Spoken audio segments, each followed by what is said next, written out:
ನಮಸ್ತೆ. 16/3/2026 ಸೋಮವಾರ ದಿನ. ಇವತ್ತು ಸೂರ್ಯೋದಯ 6:27ಗೆ, ಸೂರ್ಯ ಅಸ್ತಮನ ಸಂಜೆ 6:30. ಇವತ್ತು ದ್ವಾದಶಿ ತಿಥಿ ಬೆಳಿಗ್ಗೆ 9:40ವರೆಗೂ, ಆನಂತರ ತ್ರಯೋದಶಿ. ಇವತ್ತಿನ ನಕ್ಷತ್ರ ಧನಿಷ್ಠ ನಕ್ಷತ್ರ. 6:27ರಿಂದ ರಾತ್ರಿ ಫುಲ್ ಡೇ, ಅಂದರೆ ಬೆಳಿಗ್ಗೆ 6:22ವರೆಗಿದೆ. ಆಮೇಲೆ ಅಂತಂದರೆ ಇನ್ನು ಸ್ವಲ್ಪ ಸಮಯವಿದೆ ಶತಭಿಷ ನಕ್ಷತ್ರ. ಹಾಗಾಗಿ ಇವತ್ತು ಧನಿಷ್ಠ ನಕ್ಷತ್ರ ಇರುವ ದಿನ ಪೂರ್ತಿ ಕಾರ್ಯಸಿದ್ಧಿಯು ಶುಭ ಕಲ್ಯಾಣ ಯೋಗವು ಕೂಡಿ ಬಂದಿದೆ. ಹಾಗಾಗಿ ಶುಭ ದಿನವಾಗಿದೆ ಇದು. ಆದರೂ ಕರುವ ಚಂದ್ರ, ಆದ್ದರಿಂದ ಅದು ಒಂದು ವಿಷಯ ಮಾತ್ರ ನೋಡ್ಕೊಳ್ಳಿ, ಮಿಕ್ಕಿದ ಒಳ್ಳೆಯ ಕಾರ್ಯಗಳನ್ನು ಮಾಡ್ಬೋದು. 6:27ರಿಂದ ಸಂಜೆ 6:14ವರೆಗೂ ಮಕರ ರಾಶಿ, ಆಮೇಲೆ ಕುಂಭರಾಶಿ.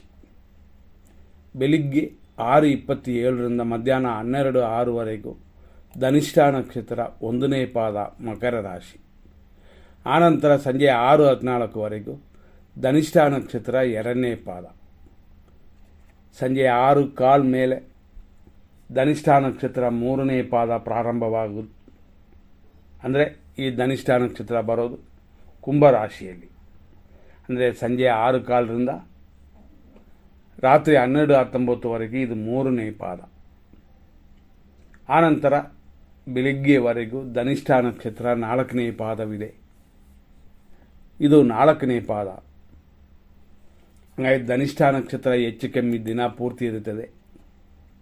ಸೂರ್ಯನು ಉದಯವಾಗುವ ಸ್ವಲ್ಪ ಸಮಯದವರೆಗೆ ಇರುತ್ತದೆ. ಈ ರೀತಿಯಾದ ಇವತ್ತಿನ ದಿನದಲ್ಲಿ ಶುಭ ಅಶುಭ ಸಮಯಗಳನ್ನ ನೋಡೋಣ. 100% ಶುಭ ಸಮಯ ಅಂತಂದರೆ 9:29ರಿಂದ 9:51, ಮಧ್ಯಾಹ್ನ 1:43 ಮೇಲೆ 3:15, ಸಂಜೆ 4:07 ಮೇಲೆ ರಾತ್ರಿ 12:26, ರಾತ್ರಿ 1:59 ಮೇಲೆ ಬೆಳಗಿನ ಜಾವ 4:37. ಅದೇ ಥರ ಬೆಳಿಗ್ಗೆ ಅಂತಂದರೆ ಅದು ಮಾರನೇ ದಿನ ಅಂತಲೂ ಕೂಡ ಹೇಳ್ಬೋದು. 6:23ರಿಂದ ಸೂರ್ಯ ಉದಯದವರೆಗೂ ಚೆನ್ನಾಗಿರುತ್ತೆ ಅಂತ. ಅಂದರೆ ಸೂರ್ಯ ಉದಯ ಅಂತಂದರೆ ಎಷ್ಟು ಗಂಟೆಗೆ ಇವತ್ತಿನ ಸೂರ್ಯೋದಯ ಅಂತ ನೋಡಿದ್ರೆ 6:27. ಹಂಗಾಗಿ ಸೂರ್ಯೋದಯಕ್ಕೆ 5 ನಿಮಿಷದವರೆಗೂ ಆ ರೀತಿ ಇದೆ. ಹಂಗಾಗಿ ನಿಮ್ಮ ಕಾರ್ಯಗಳನ್ನು ನೋಡಿ ಕೆಲವು ಕಾರ್ಯಗಳನ್ನು ಮಾಡಬಹುದು. ಅದರಲ್ಲೂ ಇವತ್ತಿನ 100% ಅಶುಭ ಸಮಯವನ್ನು ನೋಡೋಣ. ಯಾವ ಒಳ್ಳೆಯ ಕಾರ್ಯಗಳು ಪ್ರಾರಂಭ ಮಾಡಬಾರ್ದು ಅಷ್ಟೇ. 6:27ರಿಂದ 8:05, 7:57ರಿಂದ 9:27. ಹಾಗಾಗಿ ಮೃತ್ಯು ಮುಗಿಯುವಷ್ಟರಲ್ಲೇ ವಿಷಕಾಲವೂ ಸ್ಟಾರ್ಟ್ ಆಗುತ್ತೆ, ಅಂದರೆ ರಾಹುಕಾಲವೂ ಸ್ಟಾರ್ಟ್ ಆಗುತ್ತದೆ. ಹಾಗಾಗಿ 7:57ರಿಂದ 9:27ವರೆಗೂ ರಾಹುಕಾಲ, 9:53ರಿಂದ 11:55ವರೆಗೂ ಮೃತ್ಯು, 10 ಗಂಟೆಯಿಂದ 11:38ವರೆಗೂ ನಕ್ಷತ್ರ ವಿಷಘಟಿಕಾ ಕಾಲ. ಹಾಗಾಗಿ ಇದರಲ್ಲೂ ಡಬಲ್ ಕೆಟ್ಟುವುದಿರುತ್ತದೆ. 10:58ರಿಂದ 12:28ವರೆಗೂ ಯಮಕಂಡ ಕಾಲವಿದೆ.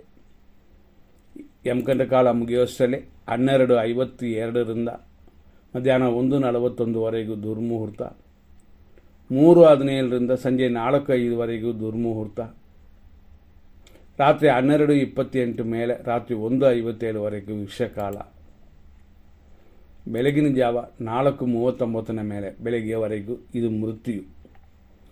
ನಿಮ್ಮ ಕಾರ್ಯಗಳನ್ನ ನೋಡಿಕೊಂಡು ಅವಾಯ್ಡ್ ಮಾಡುವಂಥದ್ದು ಅಥವಾ ಮಾಡುವಂಥದ್ದು ಏನು ಅಂತ ತಿಳ್ಕೊಳ್ಳಿ. ಮುಂದಿನ ಸಂಚಿಕೆಯನ್ನು ನೋಡೋಣ. ಧನ್ಯವಾದಗಳು.